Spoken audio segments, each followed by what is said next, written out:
Hey guys, welcome to the video. As you saw the clip, we are going to make our clips more interesting and make smooth with RSMB and some color correction.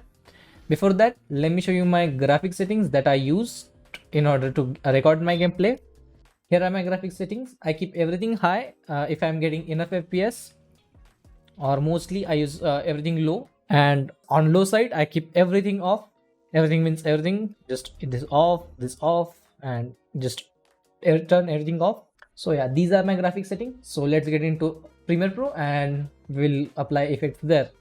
So as you can see, we are in Premiere Pro and I already imported my clips, both clips. This one is in high graphic setting and this one is in a low graphic setting.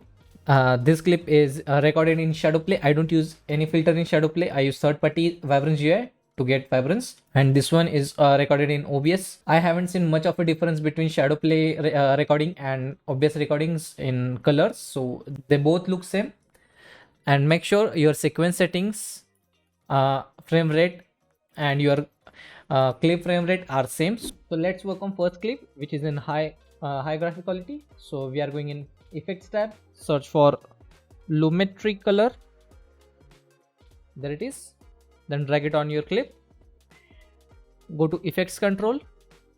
If you can't see effects control, make sure it's enabled in Windows tab and effects control, or you can press Shift F5. Then open up the basic correction tab. Now we are going to mess with a white balance. You can use this eyedropper to set white balance, but I don't use it personally because it's not that accurate. So we are going to mess with temperature. For this clip, if you go on cooler side, which is in negatives, it doesn't look that nice.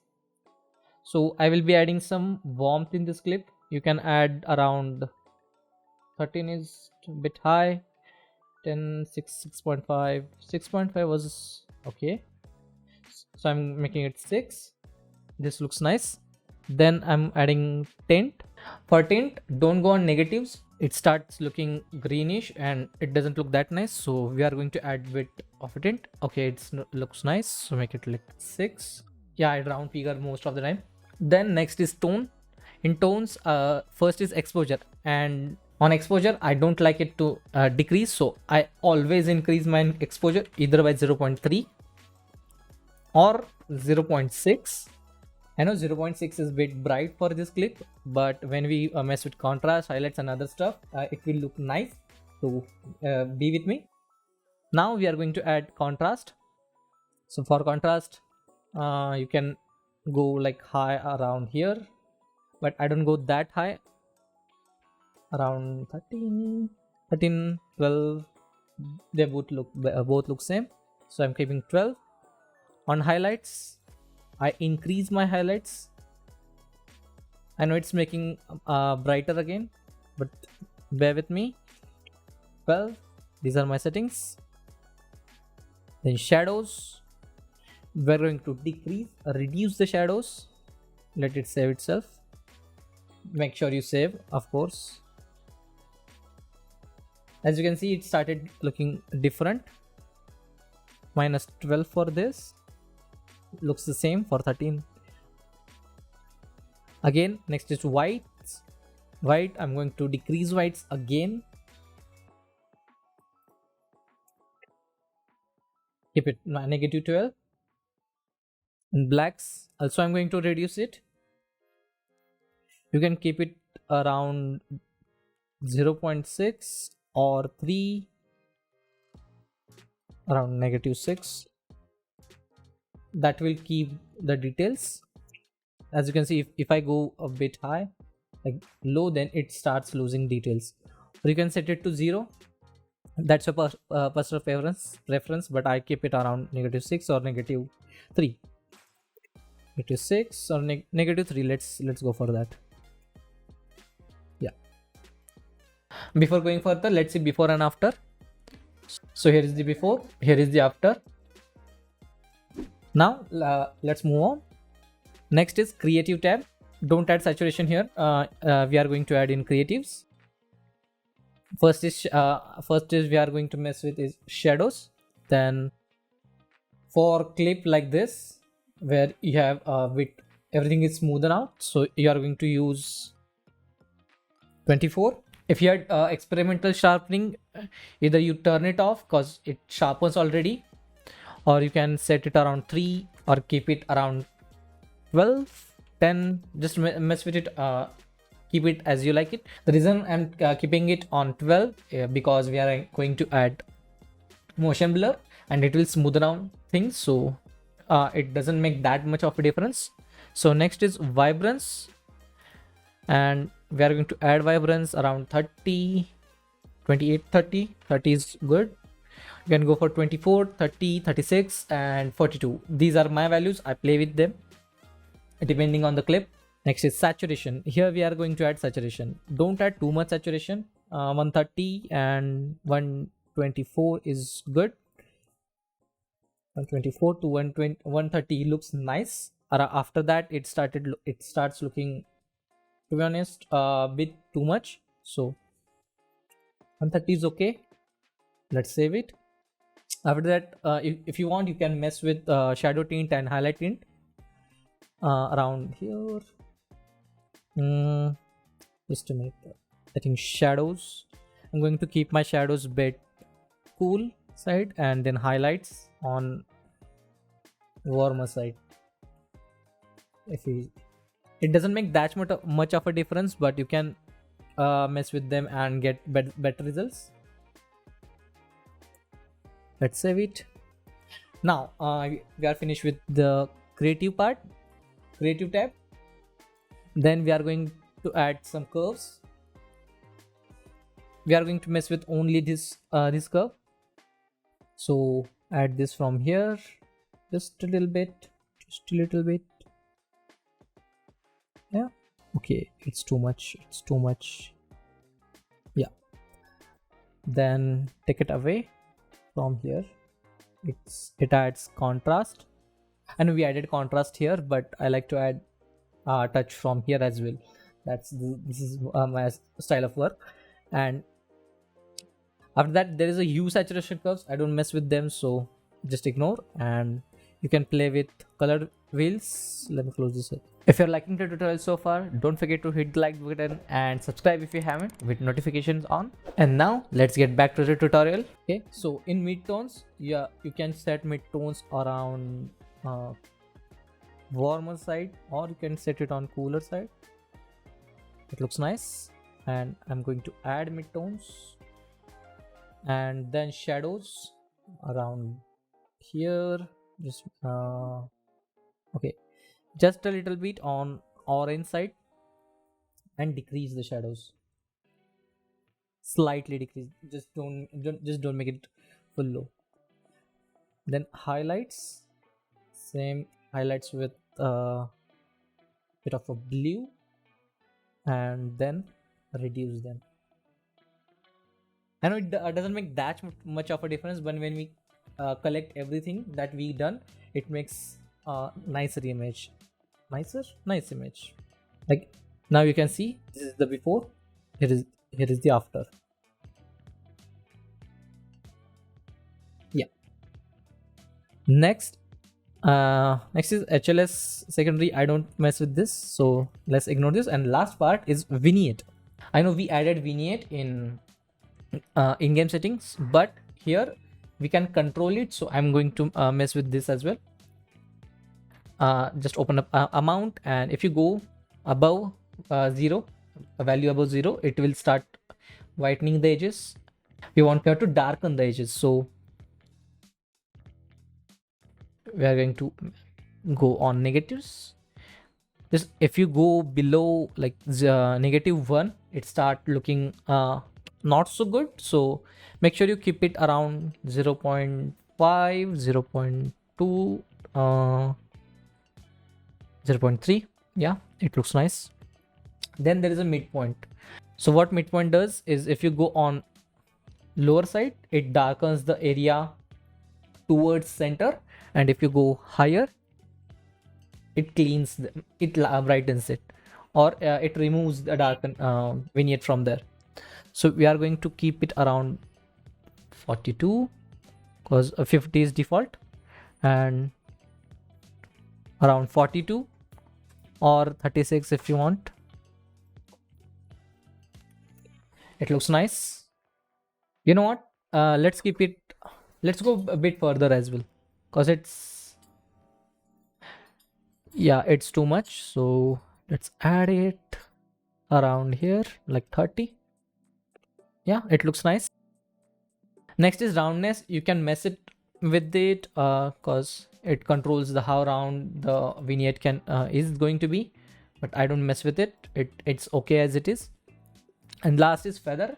Feather, we are going to increase feather to give it a soft transition. If you want to see the how much it's changing, you can like go full here and then make changes here, so you can clearly see what's happening. So we are going to add around 60. Yeah, it's okay, because if you go there, if you go further, it starts losing this area as well. So we are keeping it 60, and then turn this back to 0.3. Yeah, these are my settings for color correction. Yeah, let's save it first. So let's see before and after, before going further. So here is before, here is after, and by the look you can see that it created dramatic effect. So let's move on to next part, which is adding a motion blur.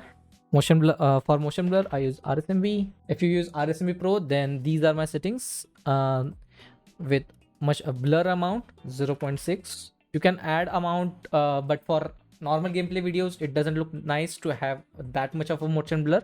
For montages, it looks nice. If you go around 2.4, you can go in on 2.4 if you want, but 2.4 it is actually high. You can it depends on your clips. Go around 1.2. 1.2 for montages on most of the clips, and for 0.6 on gameplay videos. And next is sensitivity. Only I only mess with blur amount and sensitivity. So sensitivity will be 60. Just don't add that much sensitivity, because it smudges most every motion it senses. So yeah. And next is foreground settings. Keep it 0.6 and 60, same as main background. Yeah, these are my settings. And another thing is I set my time interpolation to frame blending or optical flow. Mostly optical flow, it gives accurate results. And if I want ghosting effect like just let me turn it off. If I want ghosting effect like this, just watch here. I think I can yeah, this one, the ghosting effect. If I want ghosting effects, then I will use frame blending, but most of the time I will use this one, because I will use optical flow because it's pretty accurate, but sometimes it walks, so I don't use it very often. For this, I'm using frame blending. Turn it off, turn it on motion blur. Yeah, this is what my settings are. So I'm going to work on low graphics settings as well, because you can't use same color correction on low graphics clip. So here is the after. Yeah, here's the before. Okay, yeah, I messed it up. Here's the before, here's the after. Here's the before, here's the after. That's what I meant by keeping sharpening high, because motion blur will smudge things out. It will affect the sharpening, so it doesn't make that much of a difference.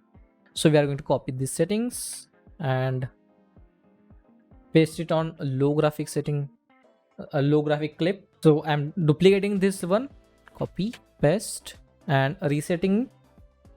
Then open up this one, open up newer color correction effect, and we are going to mess with temperature. Now we are going to make it cooler, because if you look at this clip, it looks cooler on this side. So we are going to make it cooler and turn this around here. Okay, 30 looks nice. You do 30. I'm not going to mess with 10, and only thing I'm going to mess with in tones is contrast, just adding little bit of contrast, and shadows.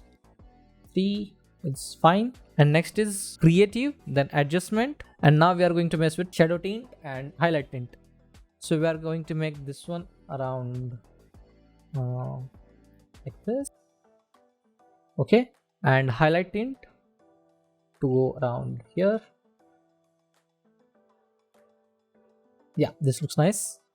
This is the before, here's the after, and we are pretty much done here. If you want, you can mess with color wheels here with mid tones and all. You can make them look like this. Decrease in mid tone, then shadows around the side. I'm just tweaking a little bit. I won't be messing with highlights, but it looks nice already, so it's look closer to this one. Let it load. It looks closer to this one. You can tweak a little bit, and let's set frame blending to this. So let's compare it with final version. You can compare your clips or frames with this option here. If you don't have this comparison view, just go to plus, and this one is comparison view. You can drag it out here. Now to compare it, let's keep it here, copy, paste, and then here. So this is what it was, and this is it is now. Now we are going to save these effects as presets, so we don't have to do this again and again. So for that, select your clip, go to effects control, select the effects you want to save as preset, then right click, save preset, name it whatever you want. I will call it red traced, cause when I upload this clip on Reddit, people liked it and someone comment said it looks like red traced and all. So I like the comment, that's why I'm using it as name. So I will call it a red trace, and you can check your preset here. Just type red trace or whatever you have named, it will come up here. So yeah, that is it for this videos. If you like it, don't forget to like it and subscribe to the channel. Make sure you turn on the notifications and comment your thoughts, how you liked it. If you wanna see this type of videos like tutorial videos, or you want to see gameplay videos with these settings, so make sure to comment this, and see you guys next time. Peace.